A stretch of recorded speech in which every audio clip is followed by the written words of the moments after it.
Bonjour et bienvenue dans cette nouvelle vidéo. Je me présente, je m'appelle Martin et aujourd'hui dans cette nouvelle vidéo, nous allons voir le déballage, le montage ainsi que la présentation de la motocross Sano DMZ 150 cm3. La première étape de cette vidéo sera d'ouvrir entièrement le colis.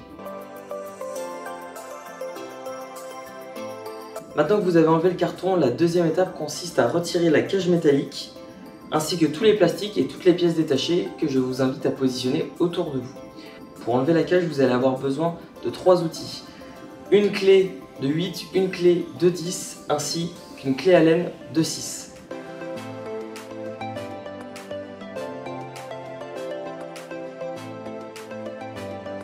Voilà, maintenant que vous avez disposé toutes les pièces détachées autour de vous et enlevé tout le nécessaire comme je vous l'ai expliqué précédemment, nous allons avoir besoin d'outils pour continuer le montage. Donc je vous affiche à l'écran une liste des outils nécessaires pour pouvoir monter le véhicule conformément aux instructions du fabricant.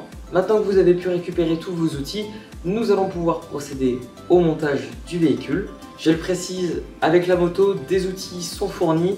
La liste des outils et des tailles s'affiche à l'écran devant vous et un manuel d'utilisation aussi que je vous invite bien évidemment à suivre en même temps que cette vidéo. On est tout de suite parti pour l'assemblage du véhicule, je vous emmène, c'est parti.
vous avez fini d'assembler et de tester les points importants et essentiels de votre moto.